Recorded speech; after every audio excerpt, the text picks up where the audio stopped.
Hey, what's going on, y'all? It is yours truly once again. To love or understand her, huh? Actually, I never try to understand her. You know, female nature. The thing is that it's not female nature at all. It's just sinful nature. Female nature is a demon. By the way, it's unnatural for a man to adapt, if you will. Both. Yeah. It's unnatural for a man to adapt his behavior for female nature, let alone it's unnatural for a man to adopt female nature, given that female nature is a demon. This video is not the finale. As I said in my previous video, I will talk about how to rebuke female nature in the finale. The purpose of this video is just to give you an idea of the female nature that you will be having to rebuke.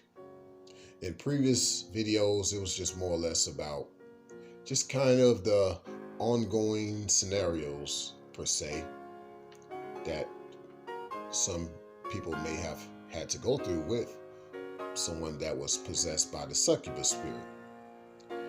Now, in this particular video, we'll still be talking about some of the ongoings, but this is basically prior to the intervention or the exorcism, per se. Because you gotta have you gotta have things prepared for the exorcism. So let's start with this preparation. Now, I'm well aware that female nature feeds off drama and chaos. And this is overall just because, as I said, with a man, it's unnatural for you to even be catering female nature. Female nature is unnatural in itself. The chaos and the drama is unnatural. So overall, just as in life, you want to be set free from the drama and the chaos. So one should strive to be set free from female nature. So that goes for you fellas, and that also goes for real women that want to not be tied down by female nature. Hopefully y'all listening to this video too. See, it all goes back to the Garden of Eden. Now, there was something that wasn't really told in your Bible, but there are a lot of different other scriptures supporting what I'm about to say next. There was a lady that was around before Eve. Her name was Lilith. Yes, look her up. Lilith was before Eve. She was basically the first Eve. Now, see, when they say Eve is the mother of all living, they're talking about the mother of all living after Eve. There was a population before Eve. And the Bible actually talks about this population before Eve. It just never talked about where that previous population came from. That previous population came from out of the bosom of Lilith. Now, the story of Lilith is derived from the alphabet of Sirach. I believe that's how you say it. It's basically spelled similar to Sriracha, like Sriracha hot sauce. She's hot, get it? No pun intended. I'm not saying that Lilith is hot. I'm just trying to put these words together. Now, the way the story goes with Lilith is that Lilith was created from clay, like Adam was created from clay, instead of made from Adam's rib like Eve eventually was later on. So as a result, she was more resistant to Adam being the head, given that she was almost made equal to Adam. So to a lot of modern females, if you will, these modern females that aren't real women, Lilith is the symbol of feminism and female liberalism, because they feel equal to men in this day and age. So put two and two together. Most females of those liberal and feministic sectors believe that Lilith was wrongfully demonized. Lilith represents the modern day goddess to a lot of these liberals and feminists. Yes, she is their goddess, and that's what they strive to be. When you see a chick on a stripper pole, she thinks of herself as a goddess too. The spirit of Lilith. But the spirit of Lilith has been descended into other forms, and we'll talk about these forms. Most of those type of females harbor a mindset of a Babylonian and Luciferian origin. A lot of those chicks in this day and age who think of those on those realms of the liberalism and the feminism and even some conservatisms.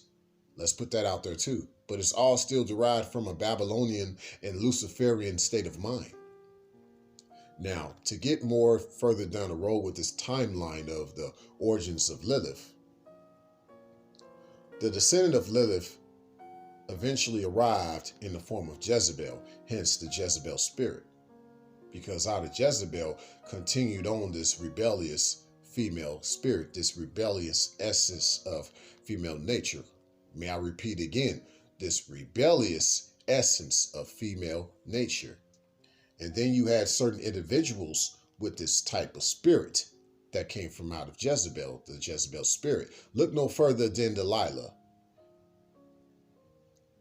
If you fast forward to these modern times, just look at how most satanic and demonic females, if you will, because it depends on what she's doing with her life that determines the satanic and the demonic part.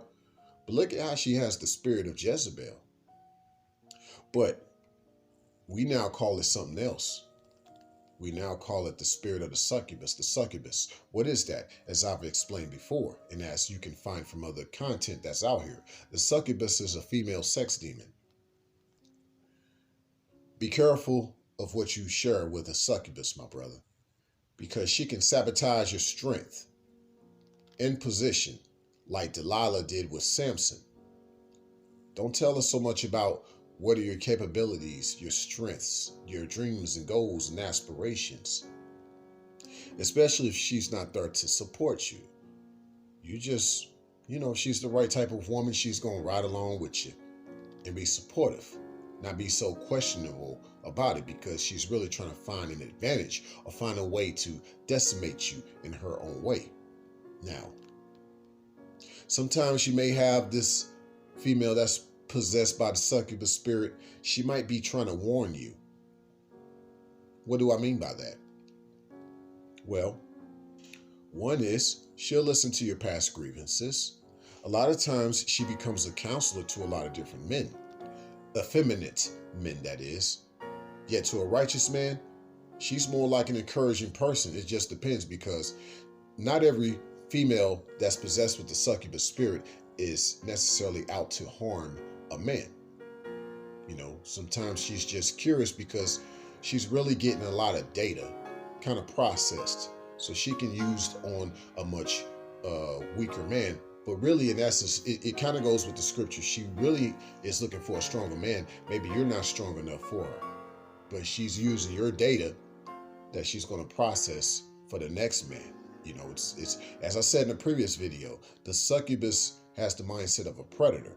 So you might not be prey that she sees as even worthy, like she wants a stronger man than you. So you probably got off lucky. But nevertheless, even in her encouragement with you, because she's not trying to necessarily get after you, be careful. Because through her encouragement is enchantment. Because she despises the righteous man's requirements of submission, even though she craves the righteous man's light. So, depending on how bright you are, it's going to determine a lot of her actions towards you. You may not be bright enough for her to really come after your light. Yet at the same time, just be careful listening to her, because there's still something about her that could enchant you, that could get you into her spell and into your addiction of her. And then you'll always be trying to follow her and be around her and want her company. Something alluring about her, something that she was able to do as far as hypnotize you. As the word said, don't be too caught up in a strange woman's eyelids, if you will.